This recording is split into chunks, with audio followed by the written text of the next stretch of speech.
Hi guys, আমাদের আজকের ভিডিওটি তৈরি করা হয়েছে ব্রিটিশ রাজবধূ প্রিন্সেস ডায়নাকে নিয়ে, যিনি কোটি মানুষের হৃদয়ের রানী ছিলেন।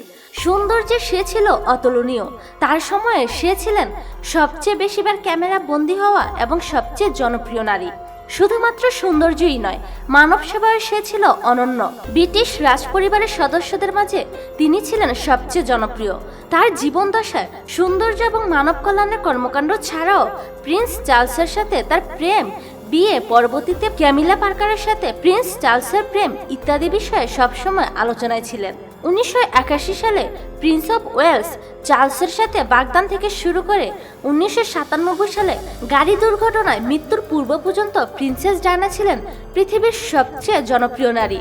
তার সময়কার সবচেয়ে জনপ্রিয় নারী সেলিব্রিটি, ফ্যাশন আইকন এবং নারী সৌন্দর্যের অনন্য উদাহরণ ছিলেন প্রিন্সেস ডায়না।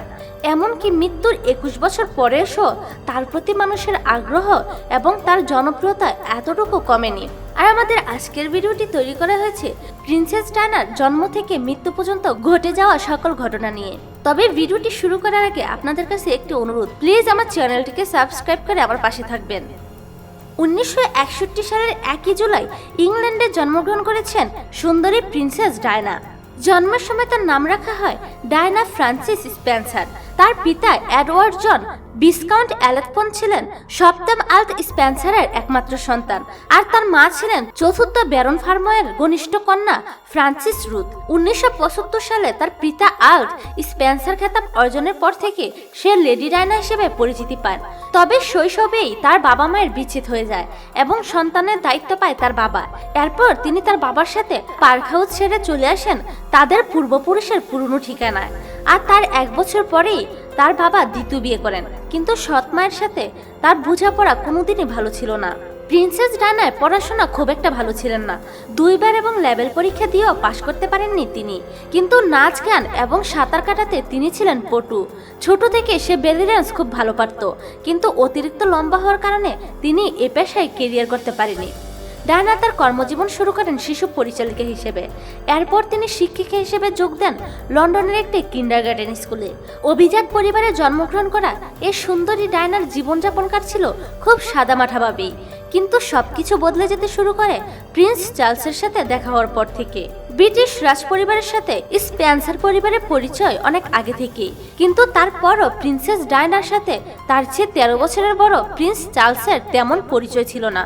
বরং প্রিন্স চার্লসের ছোট 2 ভাই প্রিন্স এন্ড্রু এবং প্রিন্স এডওয়ার্ডের খেলার সাথে ছিলেন প্রিন্সেস ডায়না। 1977 সালে কিন্ডারগার্টেন স্কুলে চাকরি নেওয়ার বছরেই প্রিন্সেস ডায়নার বড় বোন লেডি শাহার প্রেমিক হিসেবেই ডায়নার সাথে পরিচয় হয় প্রিন্স চার্লসের। কিন্তু তাদের পরিচয় ধীরে ধীরে রূপ নেয় অন্যদিকে। ব্রিটিশ সিংহাসনের উত্তরাধিকারী প্রিন্স চার্লসের প্রেম নিয়ে মিডিয়া ছিল ব্যাপক জল্পনা কল্পনা। প্রিন্সেস ডায়নার পূর্বেও প্রিন্স চার্লসের জীবনে অনেক নারীর আনাগোনা ছিল। তাদের মধ্যে অন্যতম ছিল ক্যামিলা পার্কার বয়েলস। ক্যামিলা পার্কারের ব্যাপারে প্রিন্স চার্লস খুব সিরিয়াস ছিলেন, কিন্তু princess great uncle Lord Mountbatten এই বিয়েতে মত দেননি। এর কারণ হিসেবে শোনা যায় ক্যামিলার বয়স প্রিন্সেস চেয়ে 16 মাসের বড় ছিল। তাছাড়া তিনি কুমারী না হওয়ার কারণে এবং তার অভিজাত বংশ পরস্পরা না থাকার কারণে তার সাথে আর প্রিন্স চার্লসের বিয়ে হয়নি। সেটা যাই হোক, 32 বছর বয়স্ক প্রিন্স চার্লসের উপর বিয়ের জন্য অনেক চাপ ছিল। এছাড়া তার স্ত্রী হিসেবে যাকে পছন্দ করা হবে তাকে অবশ্যই উচ্চবংশীয় এবং কুমারী হতে হবে এবং তাকে ধর্মীয়ভাবে প্রটেস্ট্যান্ট হতে হবে। আশানুরূপভাবে প্রিন্সেস ডায়নার মধ্যে এ সবগুলো গুণাবলী বিদ্যমান ছিল। শোনা যায় যে প্রাক্তন প্রেমিকা ক্যামিলা পার্কারের সাহায্য নিয়ে প্রিন্স চার্লস 19 বছর বয়সী ডায়নাকে সম্ভবত স্ত্রী হিসেবে নির্বাচন করে। ডায়নার মধ্যে রাজপরিবারের বউ হওয়ার সকল গুণাবলী থাকার কারণে পরিবারের সম্মতি পেতেও সমস্যা হয়নি। এছাড়া ডায়নার পরিবারের সাথে রাজপরিবারের বহু আগে থেকে খুব ভালো সম্পর্ক ছিল। তারপর 1981 সালের 24 ফেব্রুয়ারি প্রিন্সেস ডায়না এবং প্রিন্স চার্লসের বাগদান ঘোষণা করা হয়।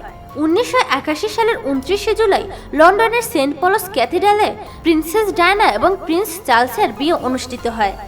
এই ঐতিহ্যবাহী বিয়েতে প্রায় 4000-এরও বেশি অতিথি উপস্থিত ছিলেন, যাদের মধ্যে মিসেস কেমিলা পার্কার এবং তার স্বামীও উপস্থিত ছিলেন। তাদের বিয়ের অনুষ্ঠানটি প্রায় 34টি দেশে সরাসরি সম্প্রচার করা হয় এবং 750 মিলিয়নেরও বেশি মানুষ উপভোগ করেছিল তাদের এই বিয়েটি। বিয়ের পর লেডি ডায়না হয়ে যান her royal highness the princess of Wales এবং রাজমাতা এবং রানী এলিজাবেথের পর রাজ পরিবারের তৃতীয় সর্বোচ্চ সম্মানীয় রানী ছিলেন প্রিন্সেস ডায়না। নামের পরিবর্তনের সাথে সাথে জীবন ধারণেও আসে পরিবর্তন। রাজ পরিবারের অনেক দায়িত্বই এসে পড়ে তার উপর, কিন্তু ডায়না সবসময় সাধারণ জীবনযাপন করতে চেষ্টা করতেন, যা অনেক সময় রাজ পরিবারের নিয়ম নীতি ভঙ্গের কারণ হয়ে দাঁড়ায়। এভাবে তারা খুব সুখে শান্তিতে বসবাস করছিল। এরপর প্রিন্স চার্লস এবং প্রিন্সেস ডায়না 2 সন্তানের অভিভাবক হন। 1982 সালে 21 জুন জন্মগ্রহণ করেন ব্রিটিশ সিংহাসনের দ্বিতীয় উত্তরাধিকারী প্রিন্স উইলিয়াম এবং 1984 সালের 15 সেপ্টেম্বর জন্মগ্রহণ করেন প্রিন্স হ্যারি। ব্রিটিশ রাজবধূ এবং 2 সন্তানের জননী ছাড়াও আরও একটি স্বতন্ত্র পরিচয় ছিল। সৌন্দর্যের ফ্যাশন আইকন হিসেবে সকলের মন জয় করা ছাড়াও তিনি ছিলেন মানব সেবার উজ্জ্বল প্রতীক। 80 দশকের মাঝামাঝি থেকে শুরু করে প্রিন্সেস ডায়না বিভিন্ন দানশীল সংস্থার সাথে যুক্ত হয়ে পড়েন। স্থল মাইন ব্যবহার এবং এইডস বিষয়ে সচেতনতা তৈরিতে তার অবদান ছিল অতুলনীয়। হাই প্রোফাইল সেলিব্রিটি হয়েও মানব সেবায় নিজেকে নিয়ে আসেন একেবারে সাধারণের কাতারে। এইডস বিষয়ে সচেতনতা তৈরিতে তিনি ঘুরে বেড়ান বিভিন্ন হাসপাতালে। এইডস রোগীদের সাথে হাতে হাত মিলিয়ে তিনি মনুষ্যত্বের এক অনন্য নজির স্থাপন করেন। মানব সেবায় পুরোপুরি নিজেকে ঢেলে দিয়েছেন ডায়না। রাজবধূ হিসেবে যা ছিল অনন্য নজির, তিনি স্বাস্থ্যসেবা এবং স্বাস্থ্য সুরক্ষা বিষয়ে বেশি মনোযোগী ছিলেন। ডায়না রাজবধূ হওয়ার পর বাকি জীবন এইডস আক্রান্তদের স্বাস্থ্যসেবার প্রধান এইডস বিষয়ক জনসচেতনতা তৈরিতে কাজ করে যান। একই সময় তিনি ভূমি মাইন বিষয়ক কাজ শুরু করেন। তিনি প্রচুর পরিমাণে অর্থ বিভিন্ন দানশীল সংস্থায় দান করতেন। দানশীলতার কারণেও তিনি বিশ্বজুড়ে নিজের খ্যাতি লাভ করেন। মোট কথা, তিনি মানব কল্যাণে নিজেকে উজাড় করে দিয়েছেন এবং মৃত্যুর আগ পর্যন্ত এসব মানব কল্যাণের কাজের সাথে যুক্ত ছিলেন তিনি। তবে 90 দশকের শুরু থেকে প্রিন্স চার্লস এবং প্রিন্সেস ডায়নার দাম্পত্য জীবন ভেঙে পড়তে শুরু করে। শুরুর দিকে বিষয়টি গোপন থাকলেও পরবর্তীতে মিডিয়ার কল্যাণে তা সর্বত্র ছড়িয়ে পড়ে। বিভিন্ন বন্ধু বান্ধবের বরাত দিয়ে দাম্পত্য কলহের জন্য প্রিন্স চার্লস এবং প্রিন্সেস ডায়না দুজনেই দুজনকে দোষারোপ করতে থাকে। প্রিন্স চার্লস তার পুরনো প্রেমিকা কেমিলা পার্কারের কাছে ফিরে যায় এবং প্রিন্সেস ডায়না তার পূর্ব প্রেমিক জেমস গিলবের দিকে ঝুঁকতে থাকেন এবং সে সময় তাদের একটি ফোনালাপও ফাঁস হয়। এছাড়া পরবর্তীতে একটি টেলিভিশন সাক্ষাৎকারে জেমস হেইটের সাথেও তার সম্পর্কের কথা স্বীকার করেন। এই সকল কারণে প্রিন্স চার্লস এবং প্রিন্সেস ডায়নার দাম্পত্য জীবন একেবারে দুরূহ হয়ে পড়ে। সবকিছু মিলিয়ে 1992 সালের 9 ডিসেম্বর তারা আলাদা থাকার ঘোষণা দেন এবং 1996 সালের 28 আগস্ট তাদের বিবাহ বিচ্ছেদ কার্যকর হয়। বিচ্ছেদের পর প্রিন্সেস ডায়না তার হার রয়্যাল হাইনেস উপাধি হারায় এবং শুধু প্রিন্সেস অব ওয়েলস হিসেবে পরিচিতি পায়। এছাড়া ডিভোর্সের পর ডায়না অফিসিয়ালি রাজপরিবারের সদস্য ছিলেন, কারণ তিনি ছিলেন রাজসিংহাসনের দ্বিতীয় এবং তৃতীয় উত্তরাধিকারী প্রিন্স উইলিয়াম এবং প্রিন্স হ্যারির মা। প্রিন্স চার্লসের সাথে বিবাহ বিচ্ছেদের 1 বছর পর 1997 সালের 31 আগস্ট প্রিন্সেস ডায়না এবং তার প্রেমিক মিশরীয় ধনকুবের সৈয়দ আল ফায়েদের সাথে প্যারিসে এক সড়ক দুর্ঘটনায় মারা যান। প্রিন্স চার্লসের সাথে ডিভোর্সের পর ডায়না দুদির সাথে সম্পর্কে জড়িয়ে পড়েন। তাদের একান্তে ছুটি কাটানোর ছবি গণমাধ্যমে ছড়িয়ে পড়ে। তাদের এই সম্পর্ক নিয়ে বিশ্বজুড়ে তোলপাড় শুরু হয়। ফলে প্রিন্সেস ডায়না সবসময় গণমাধ্যম সাংবাদিকদের এড়িয়ে চলার চেষ্টা করতেন। দুর্ঘটনার রাতেও প্যারিসের একটি হোটেল থেকে বের হতেই ফটো সাংবাদিকরা কয়েকটি ঘটে মারাত্মক দুর্ঘটনা এবং গাড়ি চালক প্রিন্সেস ডায়না এবং তার প্রেমিক সহ সবাই মারা যান। তার প্রেমিক এবং গাড়ি চালক ঘটনাস্থলেই মারা যায়, আর হাসপাতালে নেওয়ার পথে কয়েক ঘন্টা লড়াই শেষে ডায়নাও মারা যায়। মৃত্যুর পর ডায়নার মৃতদেহ ইংল্যান্ডে নিয়ে আসা হয় এবং রাজকীয় মর্যাদার সাথে তার অন্ত্যেষ্টিক্রিয়া অনুষ্ঠিত হয় এবং তখন সারা বিশ্বে প্রায় 32 মিলিয়ন মানুষ টেলিভিশনে এই অনুষ্ঠান প্রত্যক্ষ করে। তারপর এলেথপরের একটি দ্বীপে স্পেন্সারদের ব্যক্তিগত একটি সিমেট্রিতে তাকে সমাহিত করা হয়। সারা বিশ্বের মানুষ চোখের জলে তাদের হৃদয়ের রানীকে বিদায় জানায়। জনগণের নিকট ডায়না এতটাই জনপ্রিয় ছিল যে তার মৃত্যুর পর তাকে শ্রদ্ধা জানাতে আনা ফুলে রাস্তাঘাট ফুলের স্তূপে পরিণত হয়। তবে গাড়ি দৌড় ডায়ানা রাজপরিবারের জন্য হুমকি হয়ে দাঁড়ায়, ফলে রাজপরিবারের নির্দেশনায় তাকে হত্যা করা হয়। তাছাড়া আরও ধারণা করা হয় ডায়ানাকে তাড়া করা সাংবাদিক দলের মাঝে একজন গুপ্তচরও ছিল।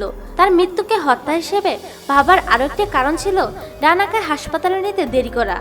দুর্ঘটনার স্থান থেকে হাসপাতালে নিতে সর্বোচ্চ সময় লাগার কথা 11 মিনিট, কিন্তু সেই জায়গায় ডায়ানাকে নিতে সময় লেগেছিল প্রায় 1 ঘন্টা। এই সকল কারণেই অনেকেই প্রিন্সেস ডায়ানার মৃত্যুকে হত্যা হিসেবে মনে করেন। তবে এই সকল ষড়যন্ত্রের কোনো ভিত্তি পাওয়া যায়নি। ফ্রান্স সরকারের পরিচালিত অনুসন্ধানের কাজেও ষড়যন্ত্রের বিষয়ে কোনো তথ্য পায়নি। তবে হত্যা বা দুর্ঘটনা যাই হোক, মানুষের মন থেকে প্রিন্সেস ডায়ানাকে মুছে দিতে পারেনি কখনোই। এখনও তিনি জনতার রাজকন্যা এবং জনপ্রিয়তার শীর্ষে। সো ভিউয়ার্স, প্রিন্সেস ডায়ানাকে নিয়ে আপনার কি মন্তব্য তা অবশ্যই কমেন্ট করে জানাবেন এবং ভিডিওটি ভালো লাগলে একটি লাইক দিয়ে শেয়ার করবেন। তাহলে আজকে এই পর্যন্তই। ভালো থাকবেন, সুস্থ থাকবেন। আল্লাহ হাফেজ।